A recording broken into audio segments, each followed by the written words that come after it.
Welcome, poetry lovers, to a journey into the soul of Palestine. Imagine falling in love with someone from across enemy lines. For Mahmoud Darwish, that someone was an Israeli girl, and his words became whispers meant only for her ears. But it seemed some gatekeepers didn't want those whispers heard. In this video, we'll break through the silence and explore the poetry of Mahmoud Darwish, focusing on his most beautiful and evocating lines. Be sure to stay tuned for the final poem. It's a raw, heart-wrenching expression of love that's sure to stay with you long after the video ends. Mahmoud Darwish was born in 1941 in the village of Al-Birba in what was then British Mandate Palestine. In 1948, during the Arab-Israeli War, his village was destroyed and his family became refugees. This experience of displacement and loss became a central theme in his poetry. Now let's delve into one of the Darwish's most thought-provoking poems, I Have a Seat in the Abandoned Theater. This poem, translated by Fedi Judah, offers a powerful commentary on the role of the artist, the nature of conflict, and the impossibility of neutrality. I'm going to read the poem aloud now so we can experience its rhythm and imagery firsthand. I have a seat in the abandoned theater in Beirut. I might forget, and I might recall the final act without longing, not because of anything other than that the play was not written skillfully. Chaos as in the war days of those in despair, and an autobiography of the spectator's impulse. The actors were tearing up their scripts and searching for the author among us. We, the witnesses sitting in our seats. I tell my neighbor, the artist, don't draw your weapon and wait unless you're the author. No. Then he asks me, and you the author? No. So we sit scared. I say, be a neutral hero to escape from an obvious fate. He says, no hero dies revered in the second scene. I will wait for the rest. Maybe I would revise one of the acts, and maybe I would mend what the iron has done to my brothers. So I say, it is you then? He responds, you and I are two masked authors and two masked witnesses. I say, how is this my concern? I'm a spectator. He says, no spectators at the chasm door, and no one is neutral hero, and you must choose your part in the end. So I say, I'm missing the beginning. What is the beginning? Now let's unpack some of the key themes and ideas in this poem. First, the setting, an abandoned theater in Beirut. This immediately evokes a sense of decay, loss, and the aftermath of conflict. Beirut, of course, has been a site of much turmoil, and theater becomes a metaphor for a society scarred by war. The poem explores the idea of authorship and responsibility. The actors are tearing up their scripts, searching for the author among the spectators. This suggests a breakdown of traditional roles and a questioning of who is in control of the narrative. In a broader sense, it asks who is responsible for the chaos and suffering in the world. The dialogue between the speaker and the artist is particularly interesting. The speaker tries to remain neutral, to simply be a spectator, but the artist insists that neutrality is impossible, that everyone must choose a side. This is the central theme in Darwish's work, the idea that in the face of injustice, silence is complicity. The line "no spectators at chasm door" is especially powerful. It suggests that when faced with a crisis, everyone must take action. There is no room for passive observation. Let's dive into a few quotes from Mahmoud Darwish after dissecting each poem. After you, nothing goes and nothing returns. They ask, do you love her to death? I said, I speak of her over my grave and watch how she brings me back to life. She says, when are we going to meet?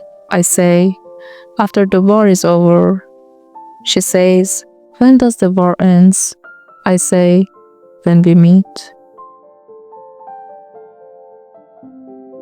On the train we swapped seats. You wanted the window. and I wanted to look at you. Now let's turn to another of Darwish's beautiful and evocative poems. In her absence, I create her image, also translated by Fadi Judah. In her absence, I created her image. Out of the earthly, the hidden heavenly commences. I am here weighing the expanse with the Jahili oaths. An absence is a guide. It is a guide. For each rhyme, a tent is pitched, and for each sing, blowing in the wind a rhyme. Absence teaches me its lessons.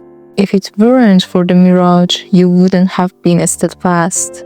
Then in the emptiness, I disassembled a letter from one of the ancient alphabets, and I learned on absence. So who am I after the visitation? A bird? A passerby amid the symbols and the memory vendors?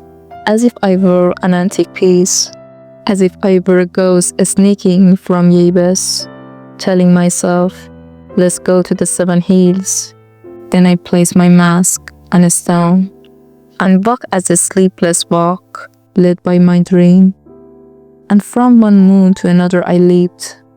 There is enough of unconscious to liberate scenes from their history, and there is enough of history to liberate unconscious from its ascension.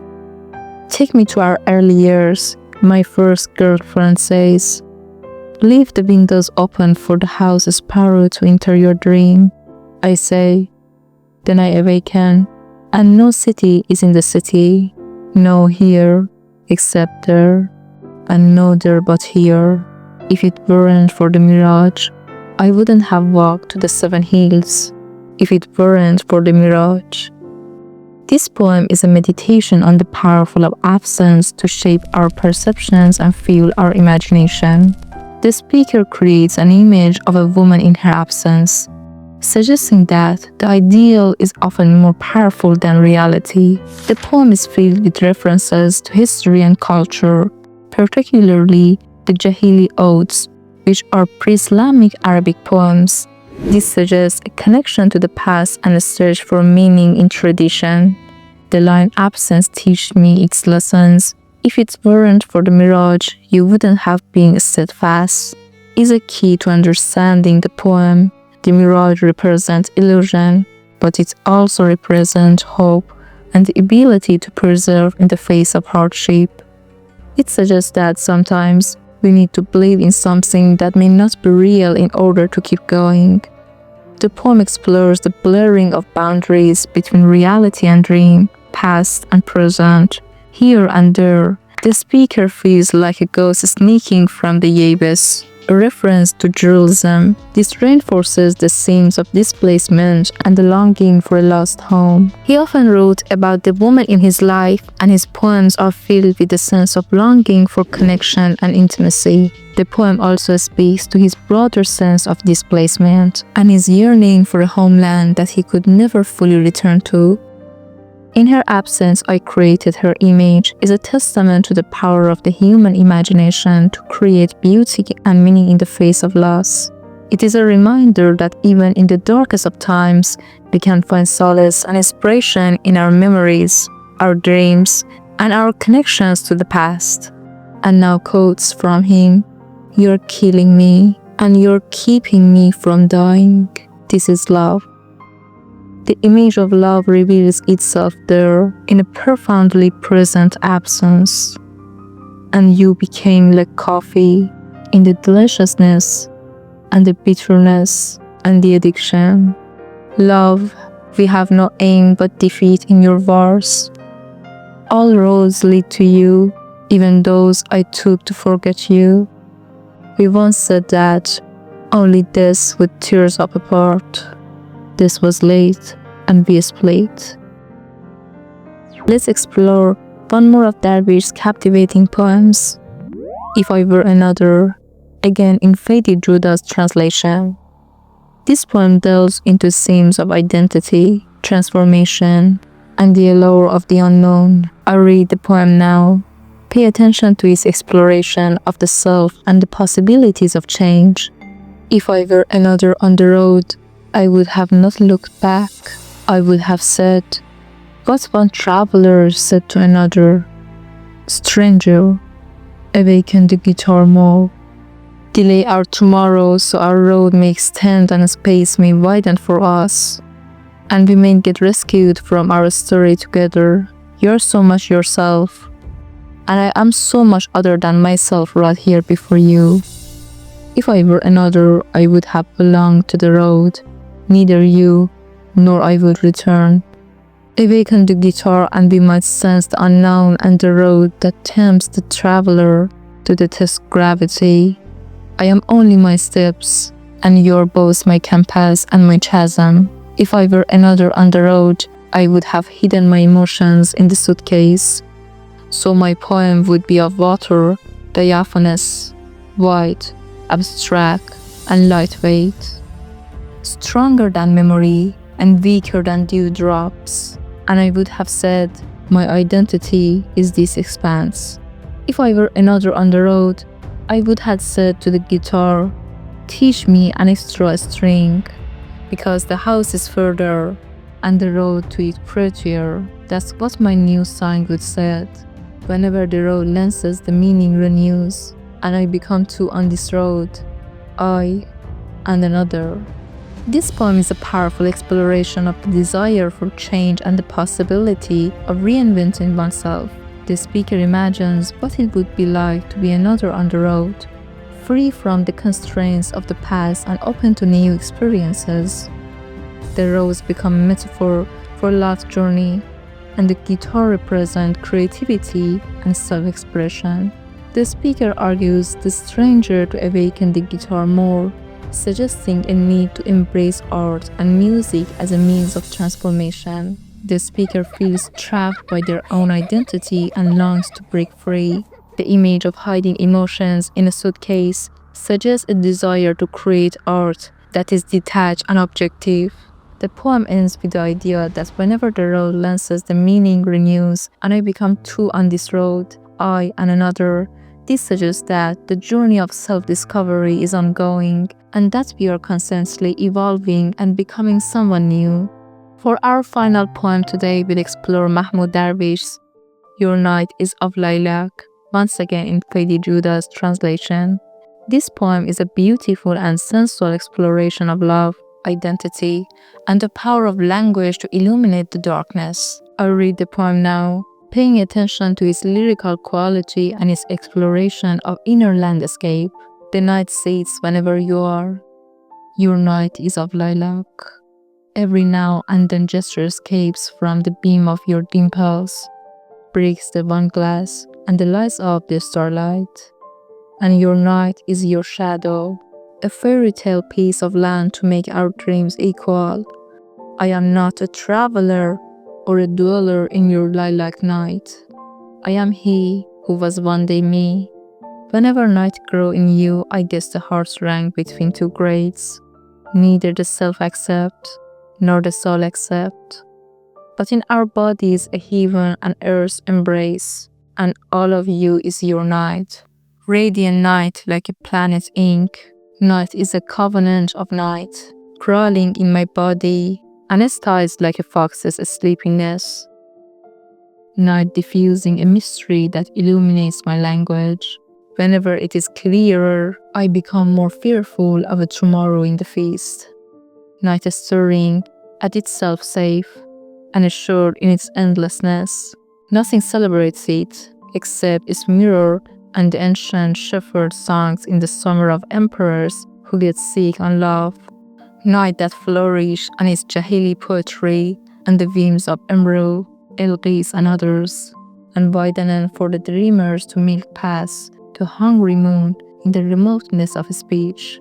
This poem is a celebration of the beloved, comparing her to the night itself, a night filled with beauty, mystery, and enchantment. Now pay attention to Mahmoud Darwish quotes. The first love does not die, but true love comes to bury it alive. I can't forget you, not because I have a strong memory, but because I have a heart that never denied those who settled in it once. I love you in a way I wish someone would love me. Nothing like the smell of our loved ones. Even the whole of the France was squeezed in a bottle of perfume. I love talking to you, even if I had nothing to say. For our final poem today, we'll explore Mahmoud Darwish's No More and No Less, a poem that offers a unique perspective that is written from the voice of a woman. I am a woman, no more, no less. I live my life as it is thread by thread, and I spin my wool to wear, not to complete Homer's story or his son. And I see what I see as it is, in its shape, though I stare every once in a while in its shade to sense the pulse of the feet, and I write tomorrow on yesterday's sheets. There is no sound other than echo. I love the necessary vagueness in what a night traveler says to the absence of birds over the slopes of speech and above the roof's villages. I am a woman, no more, no less. The almond blossom sends me flying in March from my balcony, in longing for what the faraway says. Touch me, and I'll bring my horses to the water springs. I cry for no clear reason, and I love you as you are, not as a strut, nor in vain. And from my shoulders a morning rises unto you, and falls into you, when I embrace you a night. But I am neither one nor the other now. I am not a sun or a moon. I am a woman, no more and no less. So be the face of longing, if you wish. As for me, I like to be loved as I am, not as a color photo in the paper, or as an idea composed in a poem amid the steppes. I hear Lila's faraway scream from the bedroom. Do not leave me a prisoner of rhyme in the tribal nights. Do not leave me to them as news. I am a woman, no more and no less. I am who I am, as you're who you are. You live in me, and I live in you. To and for you, I love the necessarily clarity of our mutual puzzle. I am yours when I overflow the night, but I am not a land or a journey. I am a woman, no more, no less, and I tire from the moon's feminine cycle, and my guitar falls ill string by string. I am a woman, no more and no less. In his later years, Darwish continued to write and travel, becoming a global ambassador for Palestine culture. He received numerous awards and accolades for his work, solidifying his place as one of the most important poets of the 20th century. He died in 2008, leaving behind a rich legacy of poetry that continues to inspire and move readers around the world. His work remained a powerful statement to the resilience of the human spirit and the enduring power of hope. Mahmoud Darwish's poetry is a gift to the world. It is a reminder of the importance of memory, the power of resistance, and the enduring human need for love and belonging. So pick up one of these books, immerse yourself in his words, and discover the heart of Palestine through the eyes of the greatest poet. Thank you so much for joining me, and I'll end the video with Mahmoud Darwish's beautiful quotes. A university degree, 4 books, and hundreds of articles, and I still make mistakes when reading. You wrote me, good morning, and I read it as, I love you. You won't find the same person twice, not even in the same person. If it was a piece of paper, I would tear it. If it was a bottle, I would break it. If it was a wall, I would tear it down, but it is my heart. My longing weeps for everything. My longing shoots back at me, to kill or to be killed. How do I say I miss you in a way that will make your heart ache as mine does? My next video is about Mahmoud Darwish's love story and his beloved.